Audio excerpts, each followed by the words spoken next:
I want to bring up Mike Cohen, the Executive Director for the Bellingham Food Bank, who was willing to step in and help us shape a day.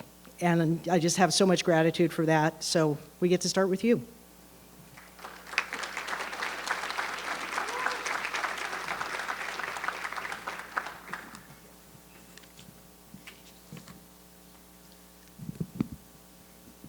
Good morning, everyone. If you've ever used, volunteered, or worked at a food bank, if you can stand or raise your hand, it'll give me an idea as to, all right, no bullshit today then. My name is Mike Cohen, and I've been the director of the Bellingham Food Bank for an embarrassingly long time. It's a weird job, and the past 20 years have been a real mix of kind of wild and varied experiences. I can't tell you how many times I've been praised for doing the Lord's work. And you'd think that would make somebody feel pretty good, but mostly I'm still pretty pissed off. I work with 17 great staff members, more than 700 volunteers across the course of a year, and all we do is try to get resources to try to give people access to the food they need. We shouldn't have to do so much work to give people access to something that is a basic human right. And the 5,000 families that visit our food bank every week should not have to visit us to get groceries to feed themselves and their families. Today I'm going to talk a little bit about the Bellingham Food Bank, touch briefly about where I see food banking is today, and highlight how food insecurity is a public health crisis, though it's rarely described that way. At Bellingham Food Bank, we primarily do two things. The thing we're not as well known for is we're a hub for other food banks and hunger relief organizations in Whatcom County. We receive, store, and redistribute food that is meant to be shared with other hunger relief programs in Whatcom County. This food comes from the USDA, Food Lifeline, Northwest Harvest, and from some other grant programs we oversee for county-wide food purchases. Each year, we receive and redistribute about 3 million pounds of food from our warehouse to these hunger relief partners in our community. The thing we're better known for is we run a really busy food bank. Our food bank is one of the busiest in the state. Each week, we receive about 5,000 household visits. We give folks access to food three ways. We've got a free grocery store that's open 24 hours a week, and shoppers can visit that grocery store as many times in the week as they need to. We also operate a drive-up program where families can pick up pre-packed boxes of food. This is a vestige from COVID, but a number of families said that they prefer to access food this way, and so we kept running it when it was safe to be back in public. And finally, we run a home delivery program that delivers those same pre-packed boxes to more than 900 households every single week. Our shopper visits have increased dramatically over the past 5 years. We'll get into that shortly. 25% of Whatcom County uses our food bank on a regular basis. 1 in 4 households visits Bellingham Food Bank on a regular basis. About a third of the folks who end up eating our food are children, and nearly 20% are elders. That means 50% of our shoppers or eaters are kids or seniors.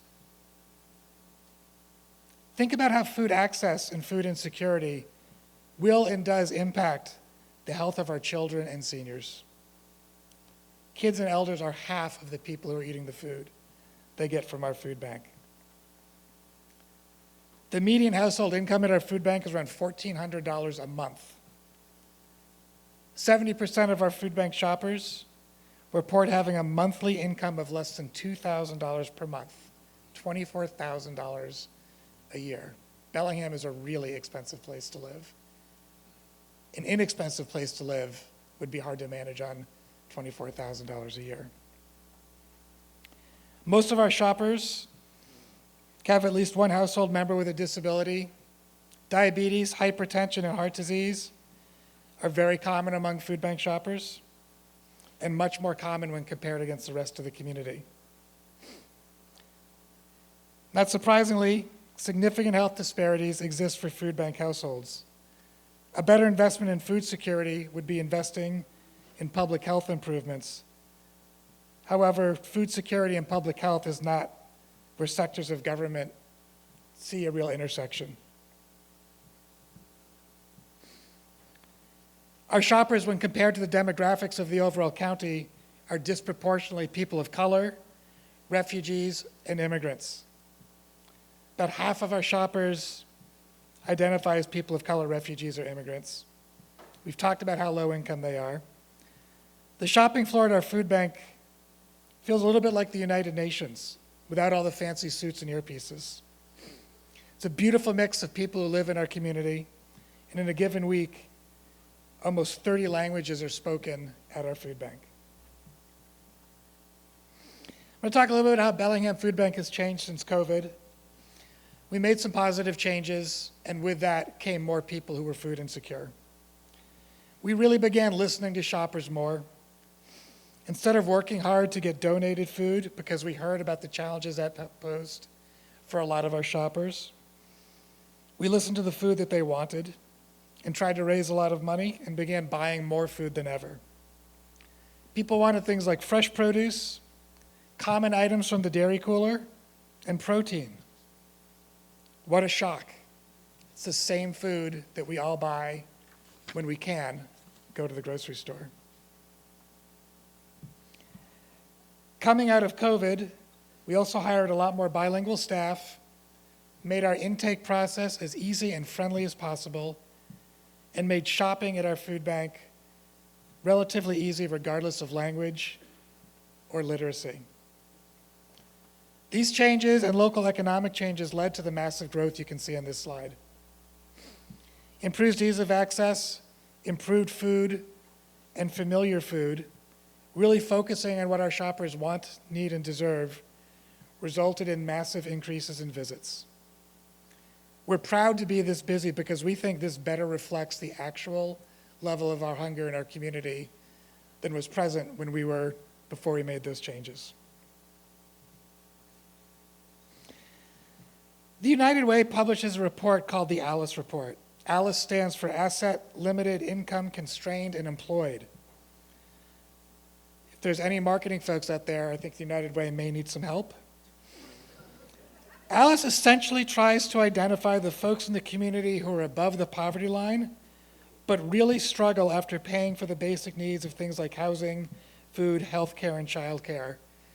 They have no money left for any sort of savings or to respond to any sort of unexpected expenses. This growth in ALICE households almost mirrors exactly the growth in food bank visits we experienced at our food bank. I'm going to talk a little bit about what I see as food banks today, where we're going and where we need to improve. I hope at least some of these opinions are accurate, although with all the other experts in the room, I know that you'll challenge me if they're not. At some point, food banks moved from really being an emergency service for people who were experiencing a short-term crisis to being a consistent part of their shopping experience. I used to talk about food banks as being sort of the emergency room of grocery stores. But now we've just turned into free grocery stores. Instead of visiting us only during a crisis that was hard to predict and short-lived, we now see people every single week and many multiple times per week. The crisis is ongoing for most food bank shoppers. We're a regular part of their shopping experience. And if you're at a food bank long enough, you'll see families change over a generation but continue to come to the food bank. I think we all need to be buying more food and relying less on donated food and rescued food. Buying food is the only way we can, with certainty, get the right types of food. This simply means just getting our shoppers what they want and need. When you buy food, you can get beautiful produce, culturally familiar food for your community, and food that helps address the many food-related diseases our shoppers show up with. I think we've all seen the mix of food that comes in through food drives and other donation streams. And it is a mix, but it's predominantly shelf-stable, highly processed, and not the healthiest stuff of what food bank shoppers say they want when asked, or what their doctors might be telling them they should be eating. Money is really the only barrier to giving people access to great food when they visit a food bank. Food is relatively easy to buy. Securing the money to buy that food is challenging.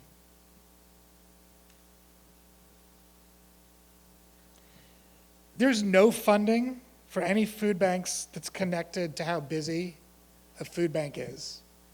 No funding stream that I'm aware of is indexed to the food security levels in the community or how many people visit your food bank. Federal funding for food banks has never been very robust and is decreasing rapidly. State funding during the last biennium, I'm happy to say, was actually significant, particularly compared to prior years. And that's thanks to the hard work of hunger advocates around the state. However, state funding is still not tied to how busy we are or how deep food insecurity runs throughout our communities. We're going to have to fight next biennium, and it's going to be a challenge because there's lots of needs and not much money. Local government invests even less into food security than federal or state government. Will government ever show up in a real way to help our food insecure people? Without government, all that's left is philanthropy, and philanthropy is a valuable partner, but it can't do the job that I think government is there to do. I said earlier that food insecurity is a public health issue, and I think people in this room can probably better describe it than I can. North Sound's website says it's here to boost the health of all people across our region. However, that's nearly impossible for a community and its people to be healthy when so many are food insecure. According to the National Institutes of Health, 2/3 of food bank households have someone there with a food-related disease. 57% of food bank households have a household member with high blood pressure. 20% have a household member with type 2 diabetes, and almost 25% have a member with heart disease. These numbers are shocking and disproportionately higher when compared to all other community members. The health disparities are even greater when looking at particular community groups like African Americans, Native Americans, and other indigenous populations. When you look at the data, frankly, it's disgusting and it borders on violence. These are all diseases that would improve dramatically with better access to healthy foods. I hope we can someday all recognize that the current state of food insecurity is a public health crisis and needs to be addressed as so. I'm almost to the end. Food banks really are a Band-Aid. In truth, we're a pretty poor way to get food access. Despite our best efforts, visiting a food bank is challenging. It can be time-consuming. It's filled with stigma, and it won't guarantee that you get what you need when you show up. I believe this is all true, but yet I've spent the last 20 years working at a food bank. I guess I think that as flawed as food banking is as a way to get food and as a Band-Aid, it's still a vital community service, and we should all work hard to do that as well as we can because so many people do depend on it. Federal programs like food stamps, WIC, and the Free and Reduced Lunch Program are much better at addressing food insecurity. They give a lot more autonomy to that hungry family. Unfortunately, they're drastically underfunded. They're very invasive. The applications are confusing and bureaucratic. And the federal government is less trusted than ever.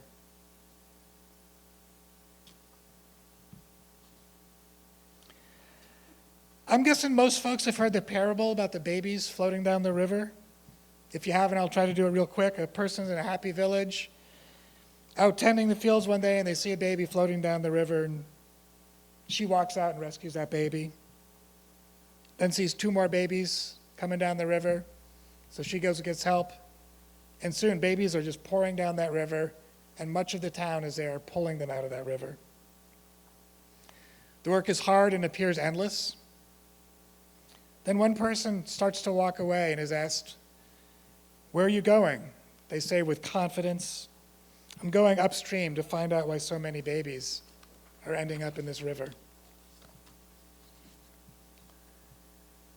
What should we do?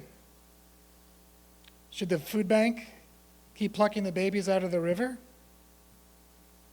Or should we work to understand the systems that create so many hungry people and then try to dismantle those systems? I'm afraid we have to do both. The systems that create so much wealth and such great wealth disparities have proven incredibly strong and hard to disrupt, let alone dismantle. Until we get better at those efforts, I'm afraid food banking will remain necessary and vital to so many in our community. Until we no longer need the Band-Aids, let's keep working hard to make the best and most innovative Band-Aids out there.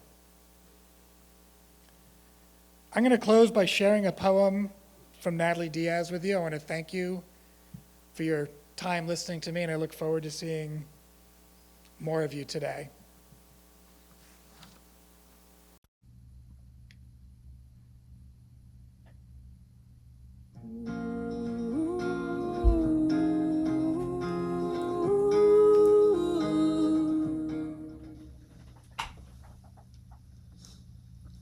Iwan Jahotan, Evak Idum, Hakuloi Munch, Fort Mojave Munch. I've only said 23 words since I woke up this morning, so my voice is a little bit froggy here. But thank you for coming out, and thank you for having me, Martin. This is my ode to government food. It has an epigraph from Mencius. And is it only the mouth and belly which are injured by hunger? Why I hate raisins. Love is a pound of sticky raisins packed tight in black and white government boxes the day we had no groceries. I told my mom I was hungry. She gave me the whole bright box, USDA stamped like a fist on the side. I ate them all in 10 minutes, ate too many too fast. It wasn't long before those old grapes set like black clay at the bottom of my belly, making it ache and swell. I complained. I hate raisins. I just wanted a sandwich like other kids. Well, that's all we've got, my mom sighed. And what other kids? Everyone but me, I told her. She said, you mean the white kids? You want to be a white kid? Well, too bad, 'cause you're my kid. I cried, at least the white kids get a sandwich. At least the white kids don't get the shits. That's when she slapped me, left me holding my mouth and stomach, devoured by shame. I still hate raisins, but not for the crooked commodity lines we stood in to get them, winding around and in the tribal gymnasium, not for the awkward cardboard boxes we carried them home in, not for the shits or how they distended my belly. I hate raisins because now I know my mom was hungry that day too, and I ate all the raisins. Thank you.